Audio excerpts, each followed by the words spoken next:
Welcome to the Evidence Informed Teaching Podcast. Are you a teacher wanting to improve your classroom practice and deliver excellent teaching through access to research? Do you have a passion for teaching and are looking to connect with other like-minded colleagues through professional discussions? The Chartered College has partnered with TeacherTap to support teachers to deliver excellent teaching through access to research, and we invite you to be part of this community. On this podcast, you will hear from fellow teachers, research experts, and you have the opportunity to be part of this professional discussion. You can find out more about the Chartered College of Teaching and TeacherTap in the show notes.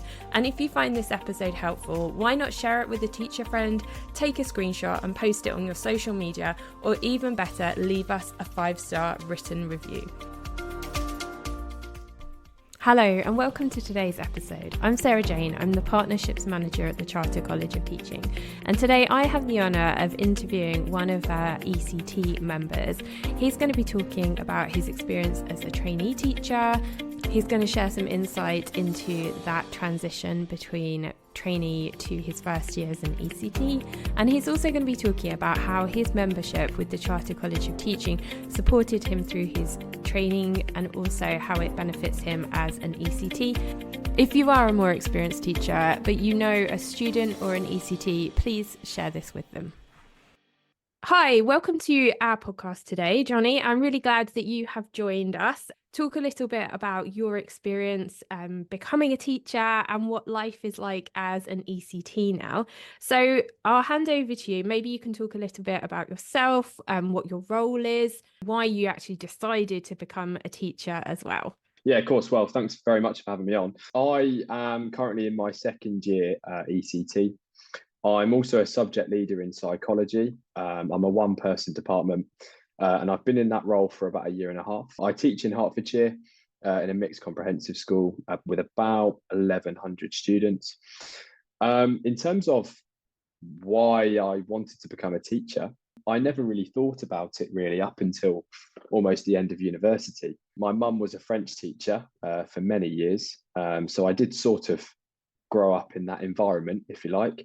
I found it interesting. She'd come home and sort of say or tell me about the stories that she'd have and the things she'd get up to. When I was a lot younger, I never really thought it was for me. As soon as I went to do A-level, funnily enough, psychology, which is now my subject, I had a fantastic teacher, and sort of I owe really a lot of my career really to him. He inspired me to further study psychology. Gave me that sort of self-belief to go to university. He was empathetic. He really cared about me as a person and my education. And he just knew the ins and outs of the subject and sort of gave me many opportunities and changed my life, really. And so if I can make that impact on just one student, then I'd be happy. So that's the reasons why I became a teacher. Shout out to that teacher. What was his name? He was called John Davies. It's all the Johns in the psychology department, isn't it? Yeah. But it's amazing, isn't it? And when I do talk to ECTs like yourself, just how important that role of teachers are and how it influences our path and our direction. And this episode really is sort of geared towards students and those training to be a teacher. And that's a real message that at the college we want to get across, is just how important being a teacher is and how impactful that role can be on the young people. So let's kind of like go back a few years and talk about your teacher training. Tell us about it. Like, what were the best bits? Did you have any challenges? And how did you overcome those challenges? I moved away to do my training. I moved away from my family home. I sort of moved away perhaps an hour or so away. And that comes under my challenges. So I'll come back to that one. But the sort of best bits really from my training was teaching the subject I love. I think that's the first thing that I really took from it and enjoyed, was the opportunity to share my passion and interest with young people. I think that ties in really with that engagement, I think, with psychology, but with so many subjects in your subject area, you can link those things you find fascinating to to the kids, and that's something that I really took from it. But I suppose ultimately the purpose and reward for me was probably the two things I'd boil it down to. Teaching, and I don't need to tell you this, but it provides you that real sense of purpose. You feel like you're really making a difference every day. And I would really sort of like to share that with younger teachers and those who are training, because it might not feel at the start that you're making that impact and you have that purpose, but you will start to develop that feeling. And so keep plugging away is my advice. And I suppose now that segues me nicely to the challenges, I think, in the training. As I said before, I did move away, which was tough. And I think one of the important things to note, I think, when you're training is to have a support network, having maybe family or friends or even somebody on your course that you can go to in times of need. I think a nice balance actually between having a teacher friend you can go to with teacher related things that you're struggling with, and then also having a personal element to it. I suppose family and friends can really provide you that support, because there's no sort of two ways about it. It is difficult and it can sometimes feel overwhelming. And I think I have felt that when I trained. I did feel that. I was at a school, my base school, if you like. So I did 2 placements, but the main placement was basically the whole academic year bar 6 weeks. And they were really hot on teaching and learning. A lot of very experienced teachers at the school. It was an outstanding school in terms of Ofsted, which was fantastic in one sense because I got to see excellent teaching, but it did mean that the expectations from a trainee were very high, which was then meaning for me feeling overwhelmed at times. And I think the and I'll get on to kind of overcoming those in a moment.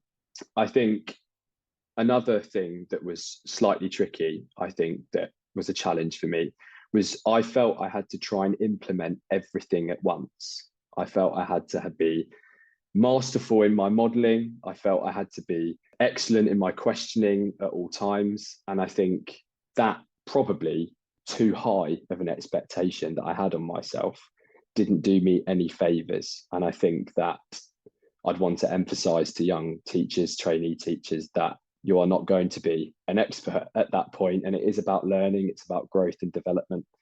And so I know it will feel very high expectations and tricky, but things like questioning, for example, can take a long time to really develop and get right. So don't overwhelm yourself too much in terms of your own expectations. I need to take my own advice on that, by the way. But I think that's one way to overcome it. As somebody who qualified as a teacher actually in 2004, I can honestly say that teaching is a learning process throughout the whole of your career. And unfortunately, we like to put a lot of pressure on ourselves to be able to do all of the things. And I think particularly for young teachers, that as you're coming into the profession, you think, you know, you've got to do everything all the time and you've got to be an expert, but it really is throughout the whole of your career a learning process, and just learning as you go, learning on the job, and you know, growing and learning in lots of different areas. So I think that's a really good piece of advice, is that you don't have to be an expert, you know, sort of going out of the gates. And I know that I'm sort of going a little bit off piste here a little bit because I didn't necessarily give you this question, but just thinking about the difference for you, what do you think is kind of like the difference between being a trainee and then that transition into ECT, into those ECT years? What's the main difference, and what are the good and the bad things about that? I think the big difference I noticed, and it will depend on the school you're at, but for me it was the autonomy. You've got a lot less time spent with somebody in terms of you can go to with the kind of training element to things that will obviously be removed somewhat. And so it does mean that you will need to probably seek out more help if you need it. You will, of course, have a mentor, and there are those things in place. But I think that the autonomy is a lot higher and the freedom. But what that does mean, I think the pro to that, benefit to that, is it means you can really truly experiment. I noticed that my willingness to experiment during the training years or training year was a lot less, because I would pretty much all the time have somebody at the back of the room. But when I was qualified, I was an ECT, I felt that I could freely experiment. And if it didn't quite go right, it was only me that had to then remedy the situation and explain to the students that it didn't go so well. So the pressure was taken off slightly in that respect. And I think that that's a true benefit to the ECT years. As you said, that sort of having like more ownership of what's going on in your room, trying, which goes back again to what you were saying about learning and not having to be being perfect in your training years, and still that learning process going through into an ECT. You're in your second year as an ECT now as well. And I also really liked what you said earlier about having a network, having a support network to help you. And you also said about how having to, as an ECT, potentially look for that support, being proactive and going out and looking for that support. And I think that's one of the reasons why we exist at the Charter College, is to bring that community of teachers together. Because it sounds mad, doesn't it? But teaching can feel like a very lonely profession, because you're in the classroom with all these children, but it's you, and it's very much on you. And there can be some really challenging times and challenging days. And I think being a member of the college can actually really bring teachers together, and we can take that inspiration from, our colleagues who are perhaps at the same stage in their career, but also from more experienced teachers, and being part of that network can really sort of pull you up. My next question for you then was, as a trainee, as an ECT, why did you decide to become a member of the Charter College? I think with my subject, psychology, I've always been interested, well, since I'd studied it anyway, interested in behaviour and learning. And I think that real passion for my subject lended it well to then looking at research, not just in my subject, but then research in education and how I could perhaps improve my classroom practice with some of that psychology knowledge and education research. I think we are all experts in our subject, and I just really do feel that understanding the research and about learning in your subject and the teaching in your subject, it makes you even more of an expert. It makes you even more effective, and that was really my motivation to originally join was that. So you joined as a trainee teacher.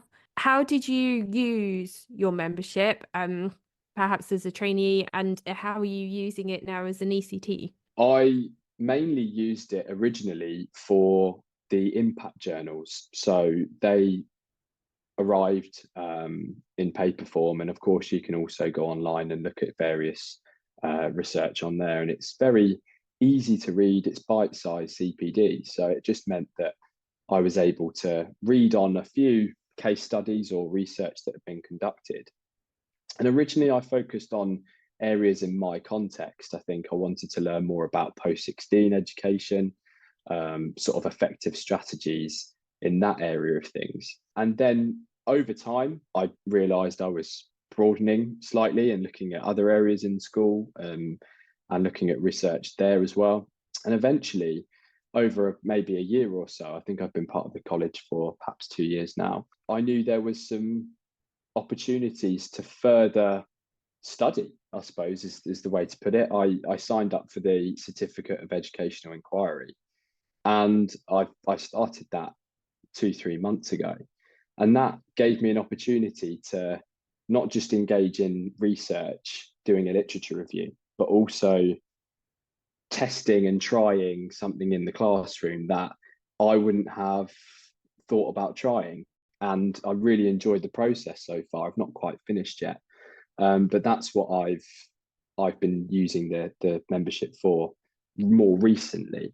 However, as I said before, the main purpose of me joining at the start was, I think it goes back to what you said actually about community. I wanted to listen to and hear from like-minded individuals who are passionate about their subject, but also to get some perspective from other contexts, other schools. And I think I really benefited from that as well. So there's lots of reasons that I've spoken about there, but really enjoyed being a member so far. Yeah. And it's really exciting to hear that you've already taken that next step in your professional development by studying for the certificate. So well done you.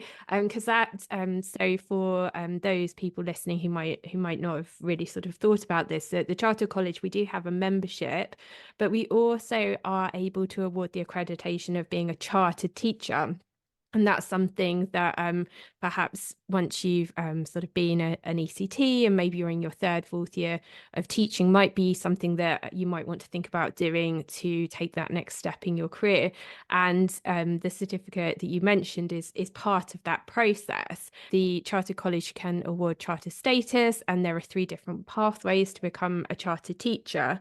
So we have a leadership pathway, a classroom teacher pathway, and a mentor pathway, depending on the role that you might have in your school. And I will actually link some information about that in the show notes as well, because whilst, as a trainee, you might be concentrating on getting through your training year, it's really good to have, and this is one of the things that we're really passionate about at the college, is having a clear pathway of, professional development. Where can you go? What's your next step? Because yes, we're here to support trainee teachers and ECTs, but also more experienced teachers. And then we also have fellows as well. And that's something that you might want to think about, Jonny, in maybe 10 years' time when you've been in the profession, about applying to become a fellow of the Charter College. So we really do have a huge range of resources that are for individuals at the start of their career, but also for those who are more experienced and who have positions in leadership. And you might find that your school maybe has membership with the college. So you might see, as Jonny was mentioned earlier, that impact journal maybe on the coffee table in the staff room or floating around in the staff library, maybe somewhere. So it's worth keeping an eye out for. And many schools do actually pay for their staff to go through this professional development with the college as well. So worth having in mind. And thank you so much for sharing how you use your membership and how it has helped you. So just to kind of wrap up, what piece of advice would you give someone who is listening to this as a trainee teacher? They're in their, perhaps doing a PGCE, they're coming to sort of halfway through their course. This episode's going to go out sort of January, February time. What piece of advice would you give them, and why? I think the biggest piece of advice I could give, and it's slightly a obvious one perhaps for some, is to-do lists. I've seen so many trainee teachers struggle with the organisation side of things. I wasn't one of those. I'm a relatively organised person, but to-do lists were my go-to, and just making sure, even if they're small things, writing them down, because I found that I would just remember little details that would then prop up, and they were important. So that's one I'd say. Yeah. Are you a paper and pen person, or is it an electronic to-do list? See, I hesitated on that because I was for a long time pen and paper, but I've almost just about started getting in the habit of using electronic. And that's the same for my calendar, actually, my sort of school timetable and meetings and things. I've gone to use electronic, which I'm also quite enjoying. So do what works for you, really. I've tried to experiment with both. I've got a few things that I'd say. I think the big one as well is getting yourself online in groups and Facebook groups, Twitter, things like that, in terms of resources, because training can be very difficult in terms of getting strong resources for your lessons. And not every school will have lots of resources to go on. It does depend on where you are and what department you're in. But that's something that I didn't realise probably until my second placement in my training year. And once I'd found those groups, it helped me massively. And I think it leads on to my next piece of advice. I'm sort of listing them out here a little bit. But that's really useful. But also, despite having all those resources then at your disposal, don't feel like it needs to be the perfect lesson. I think again, going back to what I said earlier about high expectations on yourself, I think I always had that sort of mindset of I've got to be perfect in the resource I'm using, or as I said before, modeling or questioning. And it is a learning process and it will take time. Despite putting in all that effort and work, it will take time. And so be patient. In the same way, we are patient with our students, aren't we? And expecting the way that we are patient with them while they're trying to learn, we should be patient with ourselves. So thank you so much, Jonny, for sharing your experience and your knowledge, and for just being on the podcast. I know it can be challenging with the workload that teachers have. So thank you so much for your time. Thank you very much. Absolute honour. Thank you.